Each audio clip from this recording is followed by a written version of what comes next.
Hello and welcome to Spotlight Indie. It's the start of our big weekend. Thank you so much for joining us. We've got so much for you over the next 3 days and we cannot wait to share it with you. This is panel number 1, Predicting the Future. And we got some amazing guests who are going to be having this conversation. So if you're an indie writer who enjoys SFF and is going to be looking to pen a future world, this is the panel for you. So let's go around and introduce ourselves. I'm Fraser Armitage, part-time robot, full-time nerd, and author of a whole bunch of books, the most recent one being Cage of Stars. Nick, who are you? I'm Nick Snape. I'm indie author. I've got some science fiction series, Weapons of Choice, The Wrecking Squad and the Scorching books, and also I dabble in fantasy with Warriors of Spirit and Bone. Awesome stuff. Hello, Liam. How's it going? It's going well. I'm a speculative short story writer, never actually published anything beyond about 10,000 words. But I'll do fantasy, science fiction, horror, steampunk, whatever floats my boat. My latest collection is science fiction, which is possibly why I'm on this panel. And it's a short history of the future. Awesome stuff. Floats my boat. I feel like there's so many good like sci-fi idioms that are just there for the taking, and you went with floats my boat. Like whatever flies my spaceship was right there, Liam. Right there. Next time, right? Whatever fires your jet propulsion. Yeah, exactly. Yeah. Whatever feeds my dragon. Like, But yeah, we'll go with floats my boat. Don't worry. It's all good. It's a hovering boat, of course. Oh yeah, of course. Of course it flies. Of course it flies. Joe, hi. I'm JCM Berne. I write the Hybrid Helix, of which the latest is Shield of the Mothership, which is book 7, which is out now. I just finished book 8 yesterday, but needs edits. I wrote a couple of fantasy novels. Partial Function. It's the math-based kung fu middle-aged mom getting her kids back story. And then I write science fiction. I'm an American, so I can make all of my work seem incredibly futuristic just by using the metric system. So that's my path. So you're all welcome. Anyone want to use that? It's to make people like, wow, it's so scientific. And I'm like, just say grams. That's all you got to do. Once meters, forget it. Everyone's like, whoa, you must have a training in science. Yeah, I must. I love that. What a hack already. That's amazing. It's very, very geographically dependent, though, isn't it? It's not going to Wouldn't work in Switzerland. Yeah. A lot of folks. But you're all free to share. You got value given already. And unless you change the calendar to have 100 days in it or something, it's not going to work in some places like France. So. Emily, hi. Yes. Hi. So I'm Emily Inkpen. I am a sci-fi writer of novels, unpublished yet, and short stories, some published, and predominantly audio drama. Season 3 of The Dex Legacy, my audio drama, is currently being released free on all platforms. So if you want to, you can go across to any podcast platform that you listen to stuff on, search The Dex Legacy. It's quite long. It's got lots and lots of actors in it. We've got a cast of about 30 people now. And it is like, people listen to it and keep listening to it, and we have the stats to prove it. So I can't really big it up any more than that. We get great reviews. So yeah, if you like dark political science fiction, The Dex Legacy is for you. It's not a story for children. I'll just leave it at that. I love that you led with "it's quite long."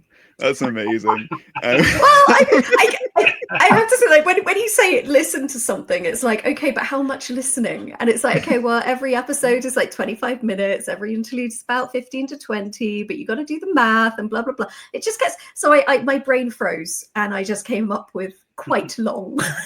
that's I love it. Yeah. And it's also got its own spin-off with Wasteland, which is awesome as well. So, we've got a spin-off series. We've got a whole like IP franchise going on. And there's merch and everything. Yeah, there is. And like the Wasteland is all big giant mech units in a apocalyptic scene, so it's like setting. So yeah. So we're here, all of us together, to talk about predicting the future and what that means as writers, as FFF. That is the right. SFF. That's the right way of saying it, right? What am I? Yeah. Anyway, so the reason that we're here is to just throw around some ideas as to what makes good futures for readers and what we enjoy writing about the future when it comes to the writing experience. So as readers ourselves, I thought it would be quite fun to start off with talking about what our favorite fictional futures were. Liam, I want to come to you first. What fictional futures float your boat? Well, there's the obvious one and the less obvious one. So the obvious one, I think, is the culture, Ian Banks's future, which is far distant. But I have a slight penchant for Brave New World, which I will argue to almost anybody is actually a utopia. Just throw that out there. Question 1.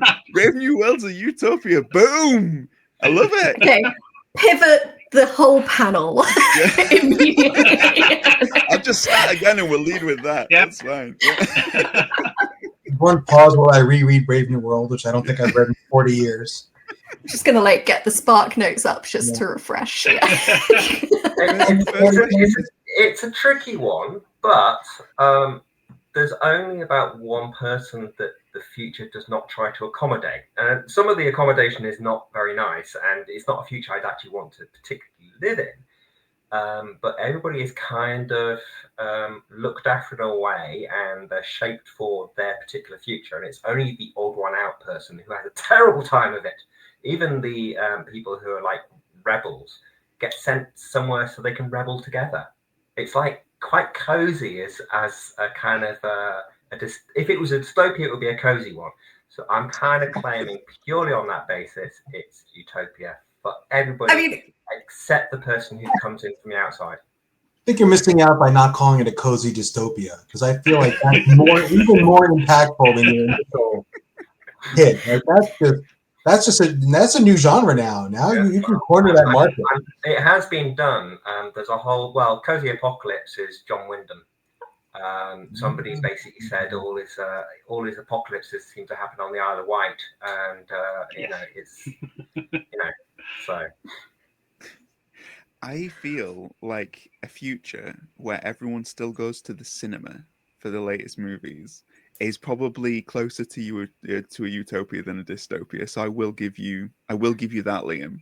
But purely on the cinema basis, I like that. Purely there on are the cinema basis, forms of cinema, but that's fine. I mean, the idea of people being grown in test tubes as opposed to, birthed, let's just. I mean, I have to say, I might consider having kids if that were the case. It's the manual labor that is like really, really like not cool. Part of that, like all of the side effects, the horrible toll it takes on your body, the terrible dangers of childbirth, and it genuinely is a very dangerous thing to go through, with lifelong repercussions. And people minimize all of this as natural, but the fact is it is terrifying. Our bodies are not optimized for childbirth of children so big, and actually our brains would be better if they could be in vitro for a longer period of time, but we're born at 9 months, because otherwise we literally wouldn't be able to get out. So if we could somehow take human birthing and put it in a tank, then not only would we be able to save an awful lot of physical problems for the people bearing the children, but we'd also be able to gestate human babies for the 12 months or so that they should actually be gestated for before birthing them. And it would actually, I will die on this hill, make things a hell of a lot better. Okay, like this, like do it, put it in a tank, and play it classical music all day while you're out shopping. Fantastic, it will come out fine. That's my already Progress such is lovely. predicting the Right. future. That's what this is all about, right? Like right there. I'll one up you while you're doing it. Grow a couple spares, give them like induced encephalopathy, where the brain doesn't develop, and then you've got all these extra organs you can use for the primary. And we can kill many birds with one set of test tubes. I think But, I am one of those spares, Joe. I think that's good. Oh. They just didn't press the no brain button. Stubborn. Just left that on. Oh God. Good news and bad news. I think so what I get from Liam though about those two things about the culture and about this argument about Brave New Worlds being utopia is that you kind of like hopeful futures because you like the good futures because the culture is kind of a utopia. So you're going down like the hopeful route, which is kind of nice, Liam. I think that might be because the keyword thrown in there was favourite. In terms of realistic or interesting, that might end up with a slightly different answer. But in terms of like favourite, it's like you do want something that has, I guess, some hype. I'm not gonna go the road for favourite. I'm just not. I'm still not okay. What about you, Nick? I'm going to throw it over to you. What's your favourite fictional future? Please say The Road. I was going to say 1984. We'll just keep the same theme going. Yeah, and you're going to argue it's a utopia, right? I'm going to argue it's a utopia if you're in charge. Yes, if you are Big Brother, it is a definite utopia. You are fine. I'm still trying to get over the Aldous Huxley stuff. I think I had the culture in mind, but I think my problem with favourite fictional futures, and I think Liam was right, you tend to go to the nice type of stuff, the utopia. I think the culture isn't what I think I would be quite bored in the culture, apart from sentient ships, which might be a nice conversation or two. I find it really hard to actually pick out a future because in terms of what because you get the stylized stuff, you have the Star Wars, you have the Star Trek, but actually, I'm going to argue that they've been ruined along the way over the last few years, but I'll try and keep that one quiet. They've definitely diversified. There's another panel pivot happening. There's another pivot. So my utopia stopped at film 4, film 5, somewhere along those lines. My difficulty is I don't think I have a favourite. I think I've read wide enough that I can't, and that's why I think Liam's comments kind of blow my mind a little bit in terms of your favourite doesn't necessarily can be dark, not The Road or 1984, but you can have something that actually you relate to in terms of that.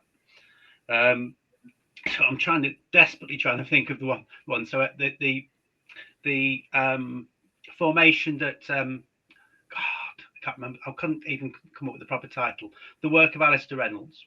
In terms of the Rust Belt and those types of things. We have Prefect Dreyfus and that type of feel to a rundown type of society is something I relate to as in escapism. Well, it was escapism. And in terms of a favourite fictional future, because it's turned on its head, it's got the utopia that's then just suddenly switched.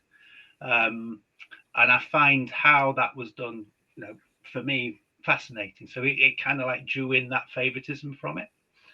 And I like that feel of something that isn't perfect anymore, that has had that twist and that change. So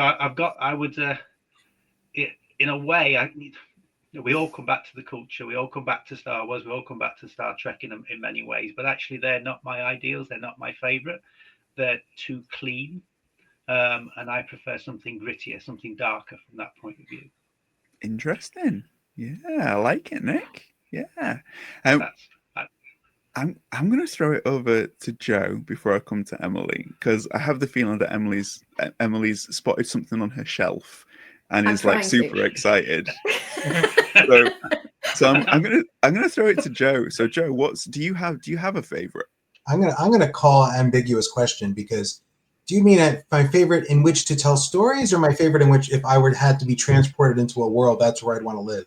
Because those aren't the same thing, right? Like my favorite stories are the space operas, and I love the pre-cyberpunk, really like, I love the space operas written in like the 30s, where they get lost somewhere and everyone's taking out slide rules to try to figure out where they are so they can get back, and technology solves all the problems, because in the 30s you could write that and people would buy it, because and then it seemed we got darker, and now everyone, in the future we're all just gonna be living in virtual bubbles, and I'm like, that bores me, like the idea of having, the Matrix bores me, right? It was a great movie, but I mean, like, the idea of living in that, I don't think that's very interesting.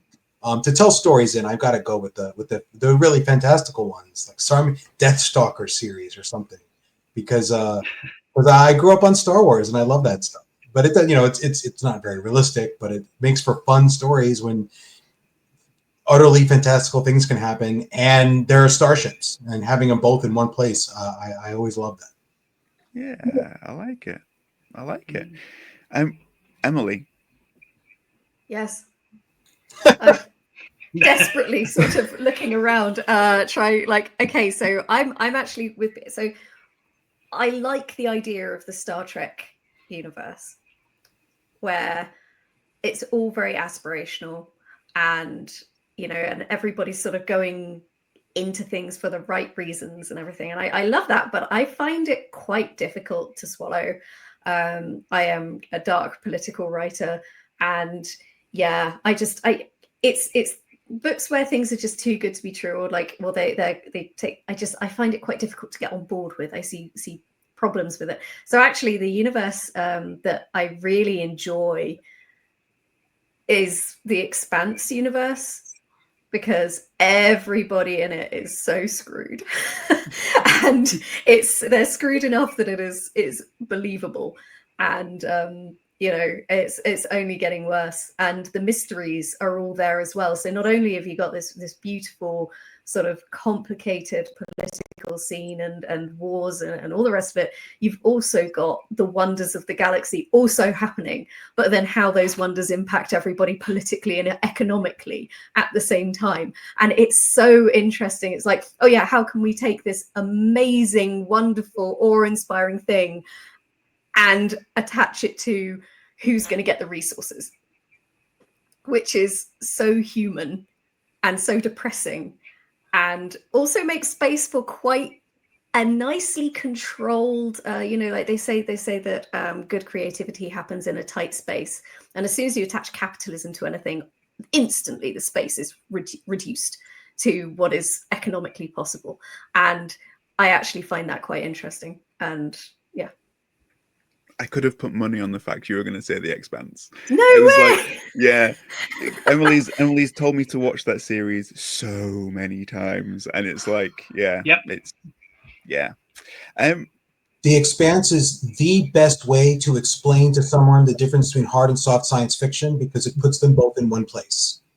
Because they do such a good job where all the native tech is really, they're doing, I'm not saying it's perfect, but it's a really good job of making it as hard as it can be. People get hurt, and when there's no gravity, there are ramifications you don't think about, all that stuff. But then there's this alien technology where they just say, fuck it. And there's a beautiful juxtaposition, but within one place, you can say, here's both genres living inside. It's like a collision. And that's what the series is about. Like, it's a thing they do. I wouldn't say it's the focus, but it's super illustrative. Sorry. That's my Expanse rant. I'm done. No, it's all good. It's all good. It's also good, but yeah, absolutely agree. Yeah, I think what's come out of that discussion is a really interesting thing. That is that the futures that we would maybe like to see are not maybe the futures that we would like to write, because they aren't the things that that interest us. And because this is all about predicting the future, one of the things that I was wanting to ask you all is what your take on whether SFF and whether writing about the future needs to be predictive. Does it need to be the future that we think is going to happen, or does it? What's the best criteria, do you think, for setting something in the future? And when it comes to you as a writer, where you can have the most exploration in that world. What's your take on that? Because I was Emily last, I'm going to go Emily first on this one. Oh no. Yeah. Oh gosh. Okay. So I would say that they always say that sci-fi is best when it holds up a mirror to our present, in a sort of through a futuristic lens, and I find that very interesting because, in a way, when I was at university and I was studying philosophy and I was studying like all sorts of different subjects, and it was Ursula Le Guin. We were actually set her works to look at in political philosophy, and it was those books that sort of, in like The Dispossessed, for instance, gave you this complete view of a potential way of life that's completely alien to what we are used to through ideological, exploration as opposed to anything else. And that kind of approach to science fiction being very much like, let's explore a potential of what we could be seeing now if we did something different. Let's take this theory of what life could be like and examine it. And it doesn't necessarily have to be dependent on a future. It could just be, hey, let's put this on a world and see what's going on there and apply this lens to it and then go. And separating it from our world and putting it in a sci-fi setting sort of gets the distance away from it and allows us to just shed all of the earth-bound, political shit. Oh, sorry, am I allowed to swear on this? Yeah, you can say what you like. Yeah, thank God. Okay, it's too late now anyway. Yes. So yeah, it allows us to just shed all of that and give us a clean slate. And I love that. And it's sort of what I've ended up doing with mine a bit, which is definitely Far Future Planet, where all sorts of things are happening that are very, very futuristic, but it is always sort of mirroring things that have happened on Earth and that are happening again, and exploring the sort of cyclical nature and the disappointment of human beings, I guess, which is so uplifting. So I think that's sort of where the sort of for me, that's where sci-fi does it best, is when it explores those possibilities and when it holds up maybe directly or indirectly a mirror to what we either perceive, what we expect from our own lives, what we see on a daily basis, the assumptions that we make about our own world in light of, the idea that's been explored in this little sort of, I don't know, treatise almost. Does that make any sense? Yeah, it makes sense to me. Okay, yeah. What do you think to that, Joe? To the idea of like sci-fi futures acting like a mirror, but do they necessarily have to be predictive? Do you think? Yeah, have to is that such a tricky part of that question, right? I almost feel like that you have to split up the genre. You have to say like, look, there are these beautiful stories you can tell that sort of say, oh, like this is what'll happen if we keep doing X, Y, or Z on our planet. This is what'll happen based on our current political trends. These are the warnings or aspirational stuff. If we keep doing this, we can have this wonderful thing in the 50 years from now. We could, like even older sci-fi, it wasn't a warning. It was, if we keep developing our technology, one day we'll be among the stars and things will be brilliant. Brilliant. But that is a thing science fiction can do. But to say have to seems terribly prescriptive, because there's all these science fiction stories that we love that just aren't doing that. Watch Flash Gordon.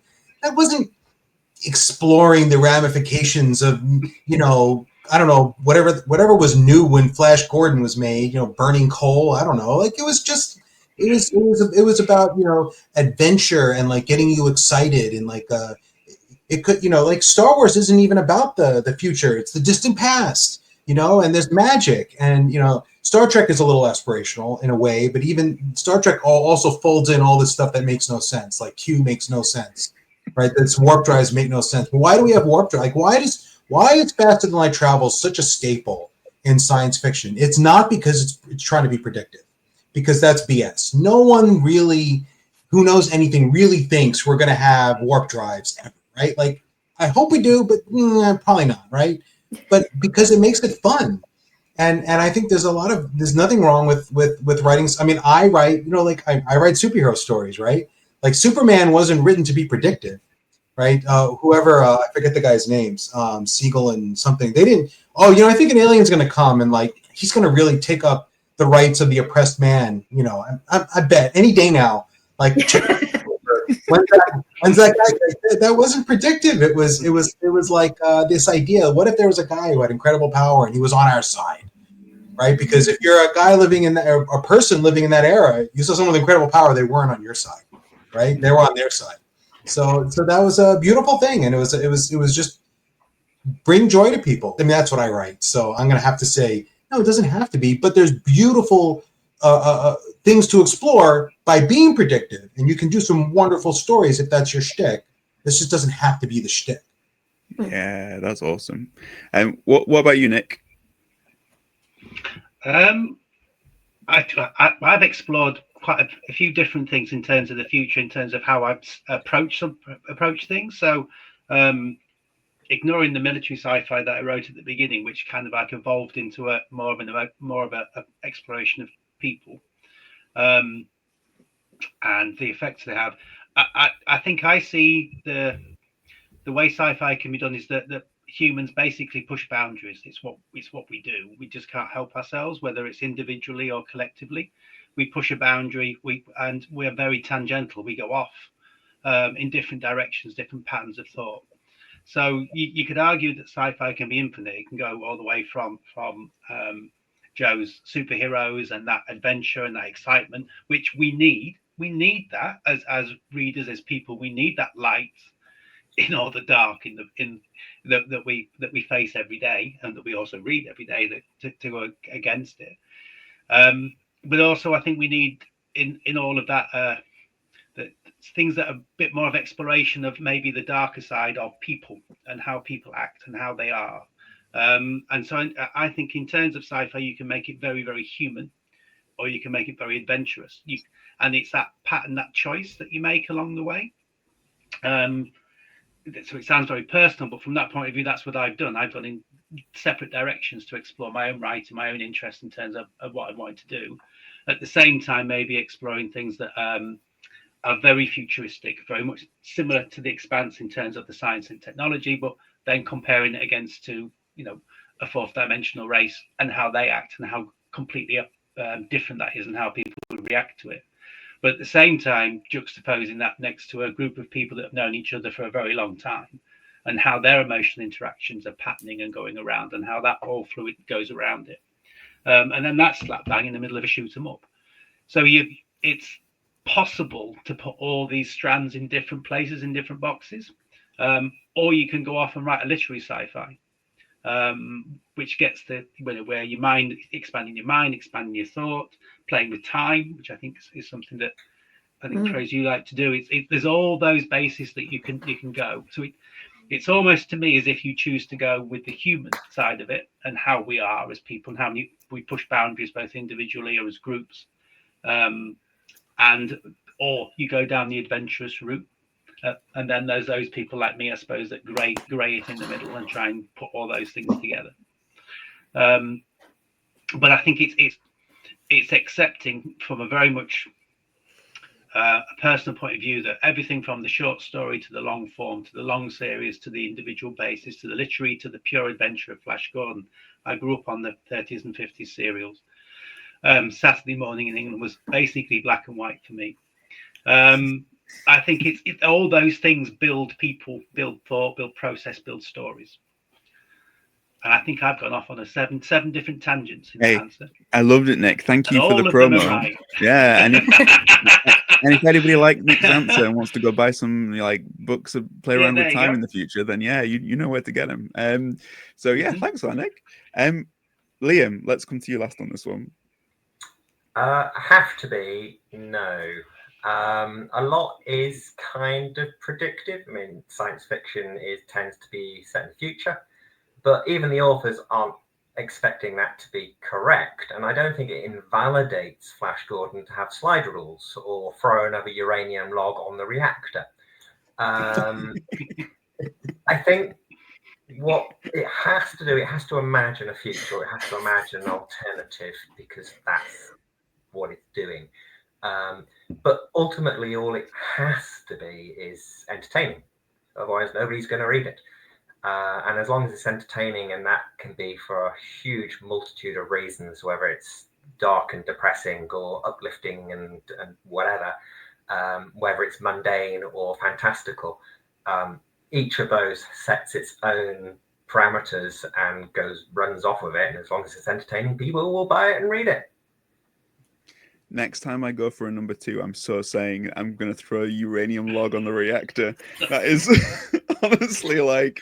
Where do you go for a number 2? That's one of the great businesses. I mean, when people do that, you better not go in there for a while. What's the half-life of uranium? I mean, it's like Chernobyl in there, yeah. How far does this metaphor go? That's fine. At least you don't want radiation burns. Gluten-free food might as well be radioactive. Let me just tell you that much. It's like you could power the UK for years on that. Also, I love how you say something throwaway, and I'm thinking, now let's interrogate this. What do you mean? How far does it go? What does it? How does this work, Fraser? How does this work? Process we follow, right, to predict futures. In terms of, I once talking to Andrea Hairston, and she said something brilliant which has stayed with me ever since, and I always like to try and quote her wherever I can. She just said that when it comes to the future and the way sci-fi shapes it, we're not trying to predict what the future will be. What we're doing is we're giving a dress rehearsal to what the future could be. And I think that is such a nice way of thinking about it, that you're taking like one possible future and trying it out, seeing if it works. So for anybody who is thinking about writing a future and you're thinking, but I have to imagine it to be completely real, don't worry, just imagine something fun. Let's talk about just what you can, like there is a subgenre that is trying to be predictive, and that's fine, right? Just we're all in agreement, but just it's not a requirement. No rules. But it doesn't. On that, science fiction writers are not very good at predicting the future, but they might be the best people to predict the future. Oh yeah. Yeah. Oh, and definitely I would say if anybody here is writing a thing about, or no, sorry, like people who write a thing don't even think about this, but if anyone is actually putting together at any point in the future an expedition to another planet, take a sci-fi writer to name things. Okay? Because the names on that other planet, like everyone who's a sci-fi writer says, yes, they colonized this planet and they came up with wholly original names. No, it would be Birmingham. We know that. Would just be called New Birmingham on the other end. That would be the capital or something. It would be something so earth and boring. So take a sci-fi writer, do it right from the beginning. It'd be Newer York. Or the even Newer York. Yeah. I want to talk because there's different types of futures. So there's near future and there's far future. So what are the merits of each, do you think? And what kind of stories do you enjoy seeing and do you enjoy telling in each of those settings? Let's start by going to Nick. Thanks. Just throw that one out there and then pass it on to me. Yeah. All right. So I'm probably going to go. I near future. I have. If we're talking 50 to 100 years, so I've worked in near future. I wrote a couple of quite experimental books from the first person. One of them, Breaking the Fourth Wall, which obviously went down well with some people. Which was basically exploring the world if the current path of climate change continued, and the condition of our living conditions at the point of time. And then juxtapose that with the arrival of benevolent aliens who came to help fix it. And it was actually an interesting opportunity just to explore humanity again. So basically exploring those people who would be completely utterly against the arrival of aliens who are in our world trying to fix it. Who are they to come and tell us what to do? As compared to those people, obviously, who were like, yeah, let's get this done. And obviously they had to be utterly alien, which really helped in terms of a story to tell. But exploring near future, when we talk about predictive possibilities, but exploring near future, you're more likely just to like hit part of that nail on the head, to actually get some of it right, to have context for people to be associative with your character, with the situation, or what was happening, and then add the sci-fi element to it. which I can't help doing. It has to have a weird twist somewhere.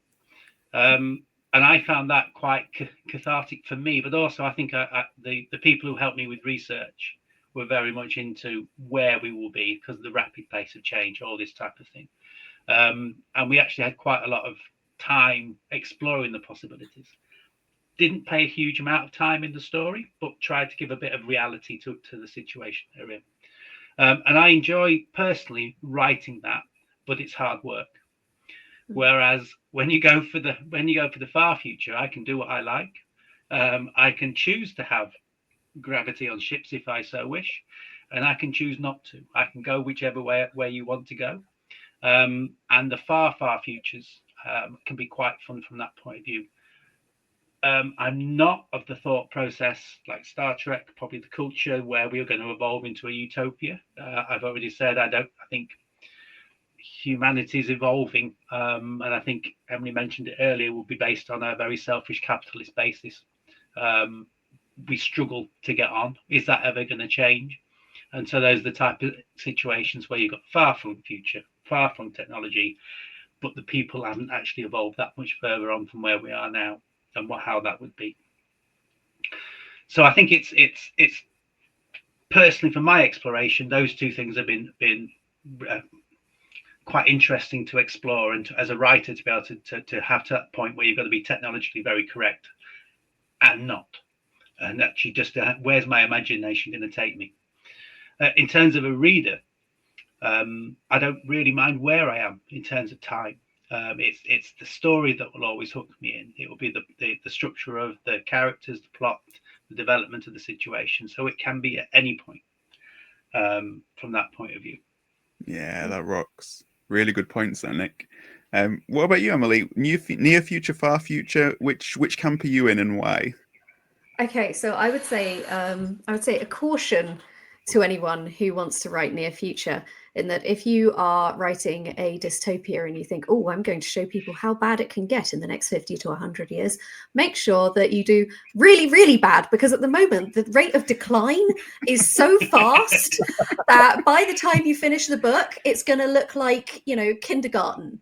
It's gonna look like the good old days. Okay, and I know this because I started writing my very dark military political sci-fi, and at that point, the premise is basically munitions corporation.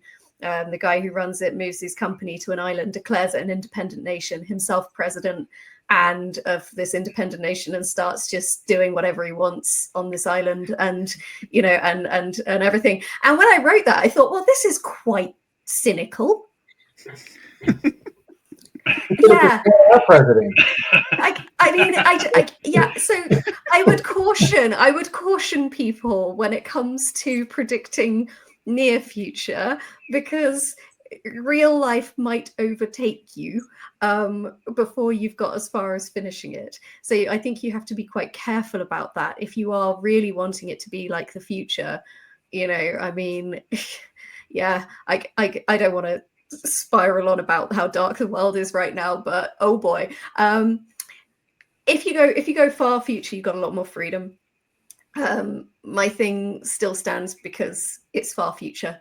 And so I think actually it's because of what's happening in the world at the moment, people are finding it relatable. Big chunk of our audience is US based.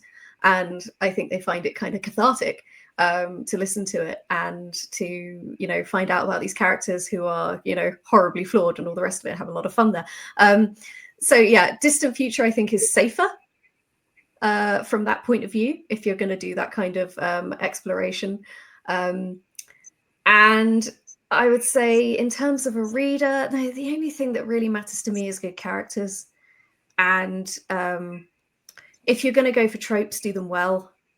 Nothing pulls me out of a book like just ABC troping, and it just bores me.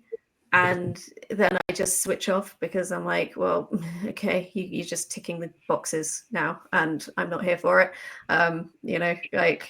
If I treated my reading list like just ticking boxes, the writers in it would be pretty pissed off with me. So, I feel like, don't treat a book like ticking boxes. Make sure that you do something with integrity.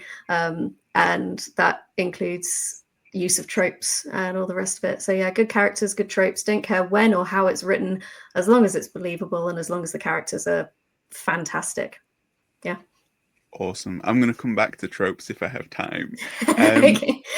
Liam, where do you stand on near versus far future?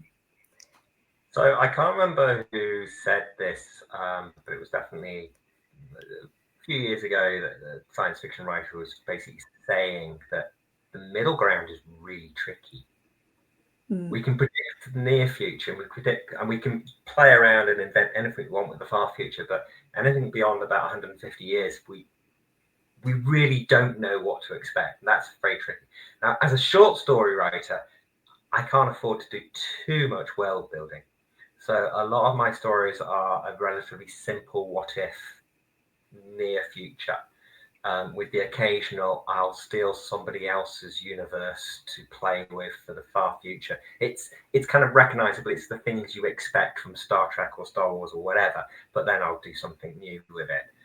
But then I don't have to reinvent everything because people know already what the landscape looks like. So I have a slightly different view simply because of the shorter length that I'm writing in. I can't explain too much. And also, I don't think you should explain too much. Yes, I agree. And that's a really, really good point about far future needing more invention and more world building. That's a really good observation. Joe, let's hear your thoughts on this. Yeah, I think I changed my mind 3 times during this conversation. Okay, so the problem with far future on some level is you're always getting people going like, how come it's hundreds of years in the future and they still haven't cured baldness? Yeah. Picard, right? And it's going to throw some people, and not too many people hated Star Trek because Picard was bald, but it was definitely a thing that people were like, wait a minute, what? Like, what is going on here? They have transporters, but they can't put hair on this man? And Wow, is that what people say? Yeah, you can replicate food, but not a wig. Like... Yeah. Well, okay. And they put a wig on him for one of his early screen tests, actually, which is really funny if you can catch a photo. There are photos of it, or maybe even video. It's very amusing. But really, far future, I think in a way people give you more grace because they're like, well, clearly maybe just it's so long, hundreds of years, they just decided that being bald is okay or whatever. I don't know. Maybe the male of the species just collectively got over it. Like, I'm just putting it out there. Probably not. Who's utopian now, right, Emily? Of all of the priorities that come out of the questions that come out of Star Trek, man, this is not Cure for boldness. I mean, I think the warp drive is much easier to believe than men being okay with losing our hair, right? Oh my god, I had an ex, and I have like multiple chronic conditions, and I like the amount he complained about his receding hairline versus the amount I did not talk about my actual eczema, asthma, and epilepsy was insane.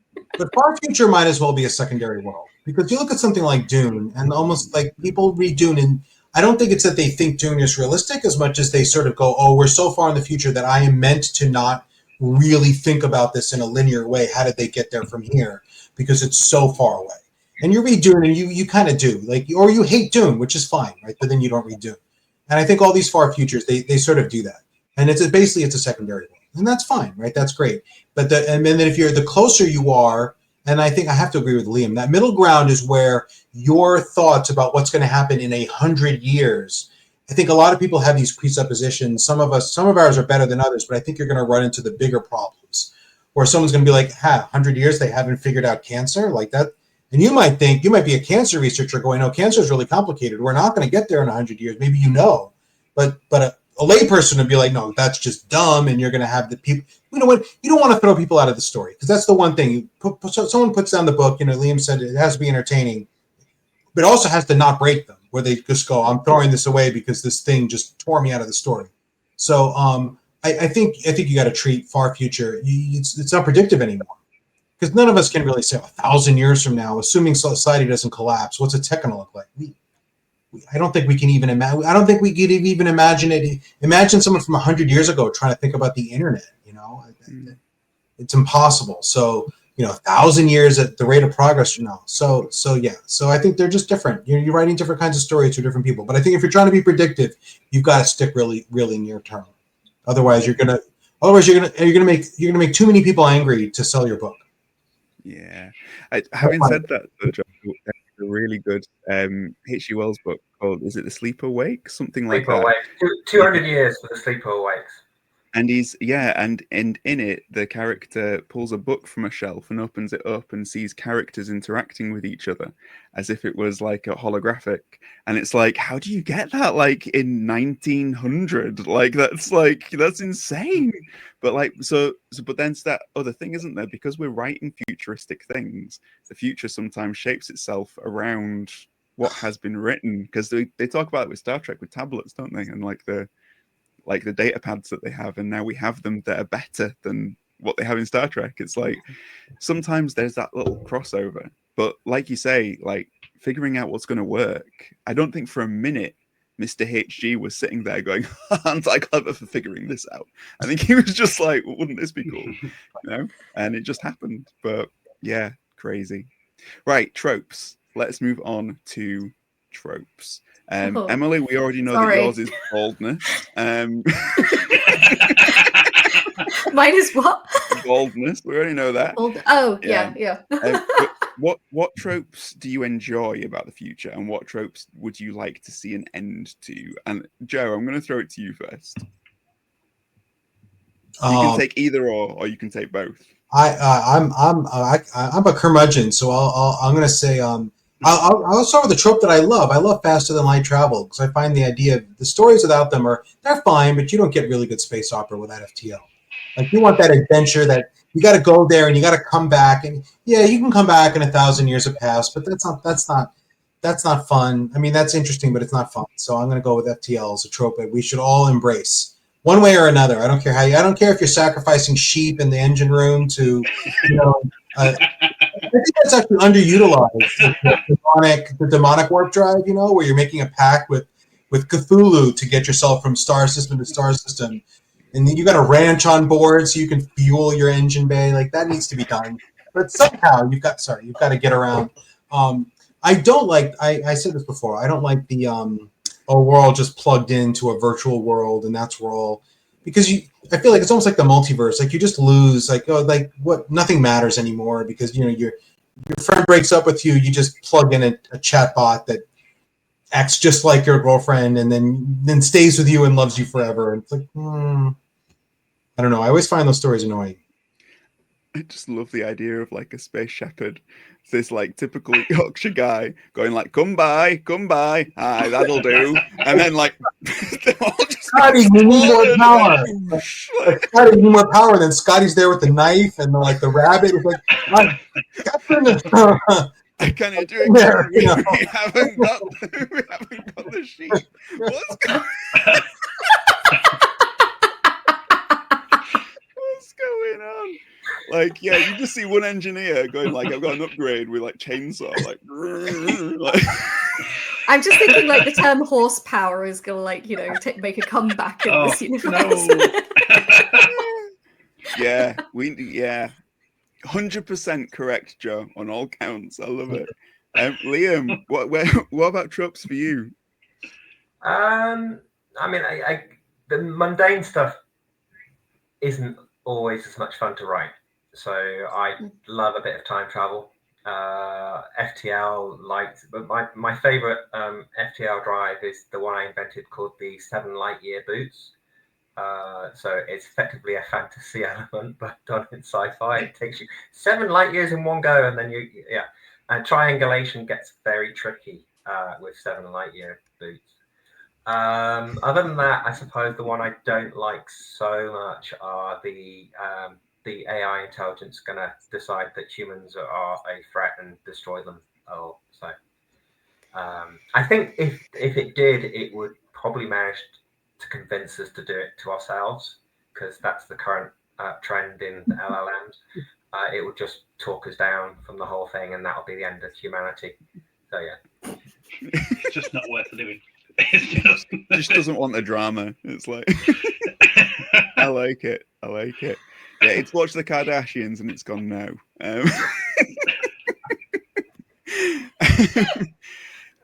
Nick, what about you? Tropes? You're gonna have to excuse me. All I've got in my head is the AI grandma that they've developed to keep the scammers on the phone. I've now got them, the opposite to the Samaritans sorting us out, and there won't be any of humanity left. Probably with a sheep at its side at the same time. We'll jump off the cliff together. It's fine. You're not going to use me for a warp drive. It's just.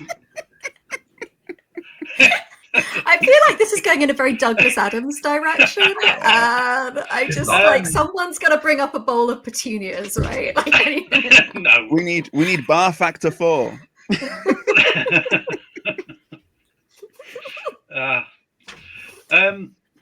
I think it's the virtual world side of things is not something that I particularly. I mean, I liked.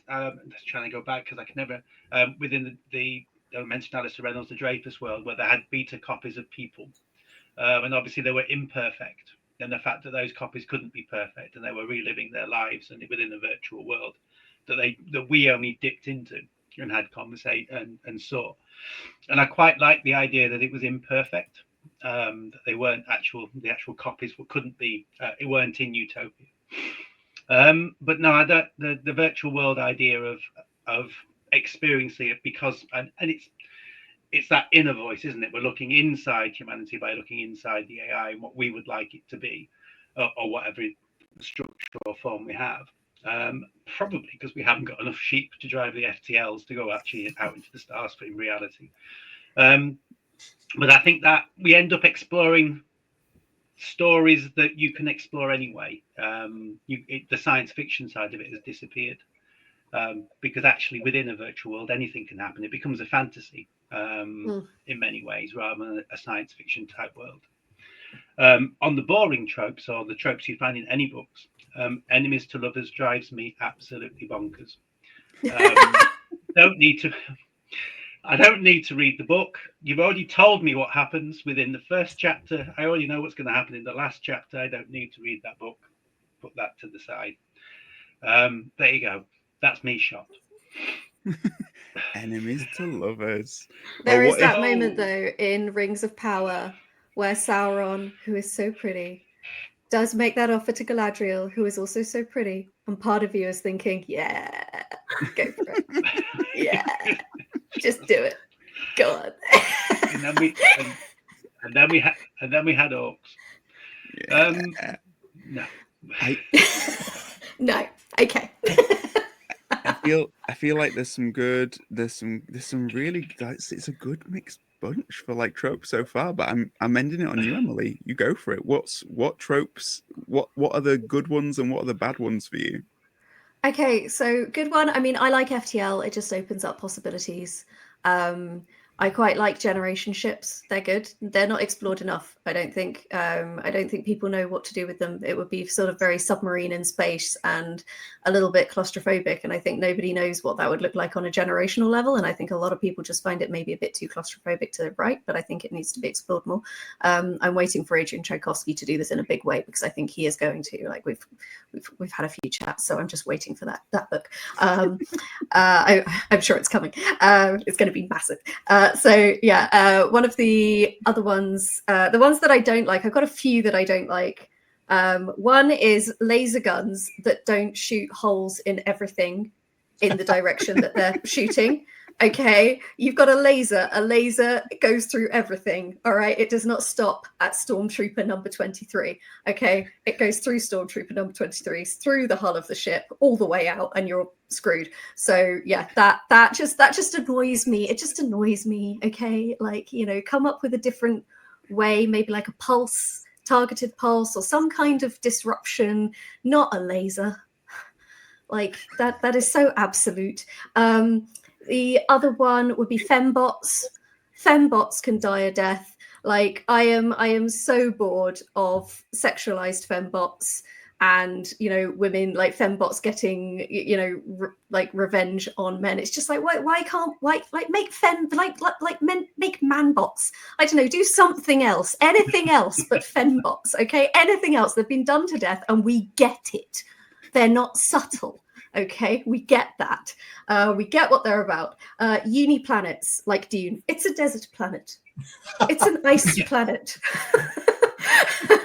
Okay, like I love Stargate, but boy, are they guilty of this. Okay, so like, yeah, they can also die a death. It basically just means that space is the ocean and the planets are the countries. That's what it reduces planets to, really. And we can just think beyond that.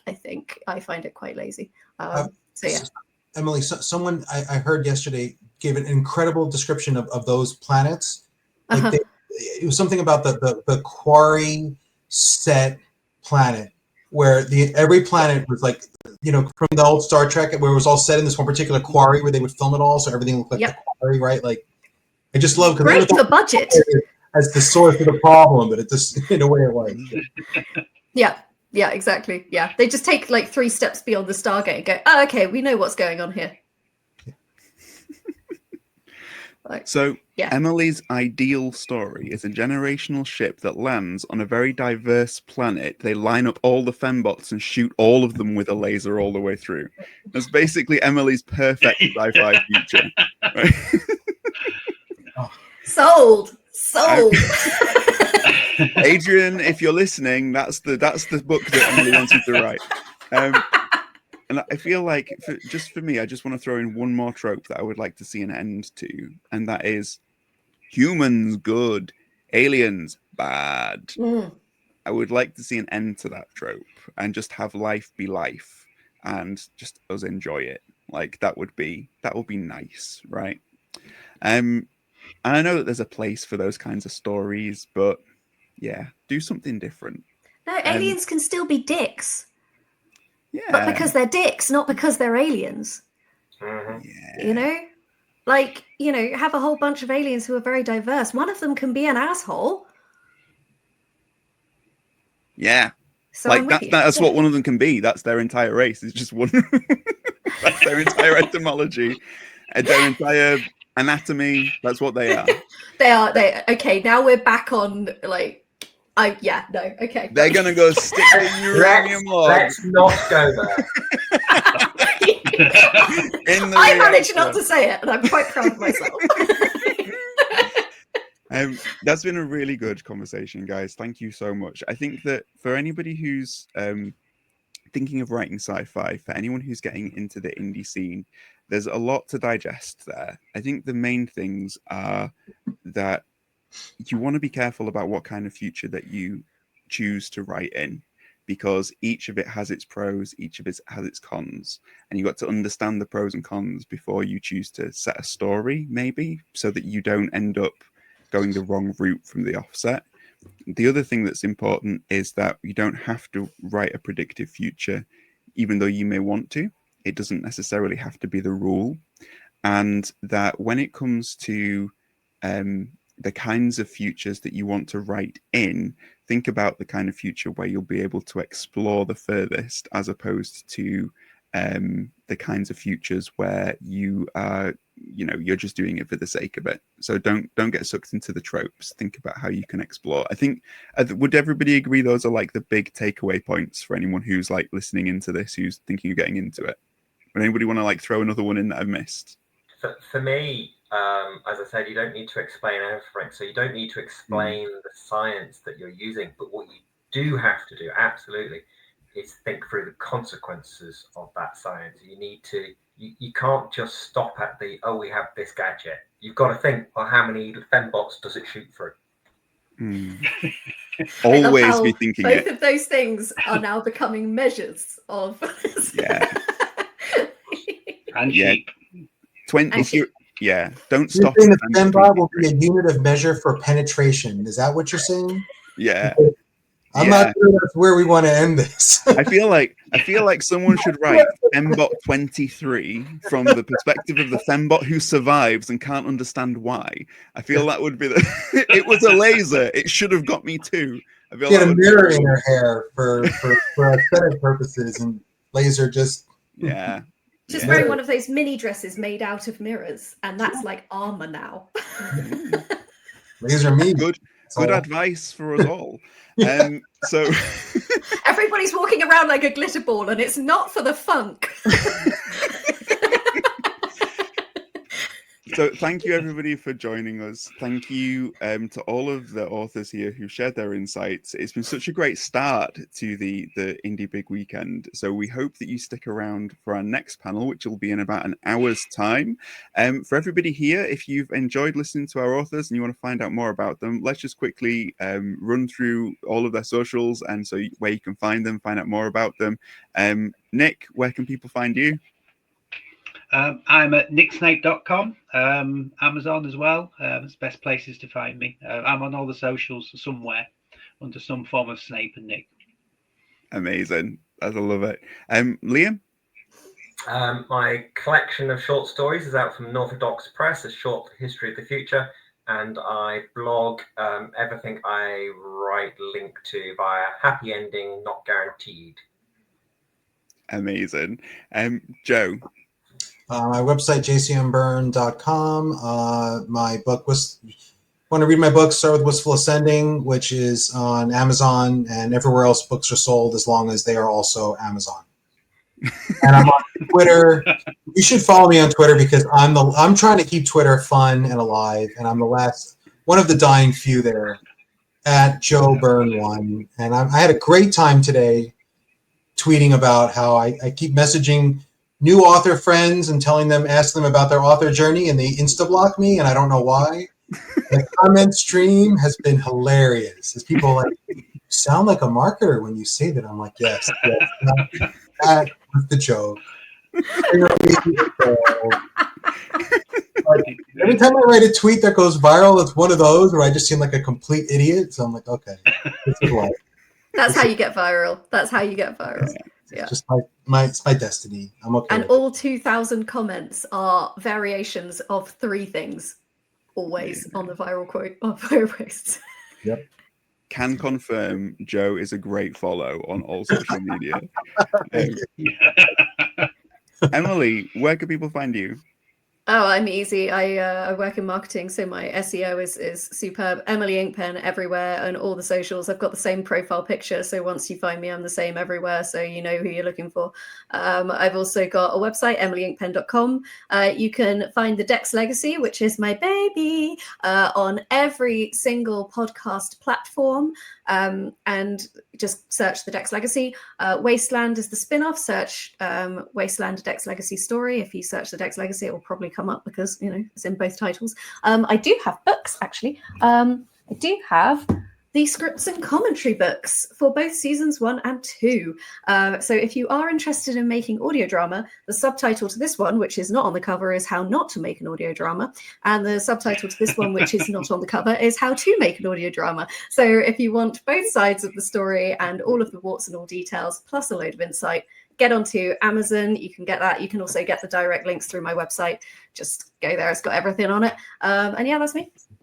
And you know that there'll be good purchases because the series is quite long. And it's very important, so I It is quite long. Look at how long it is. But is it long? And in Sorry? terms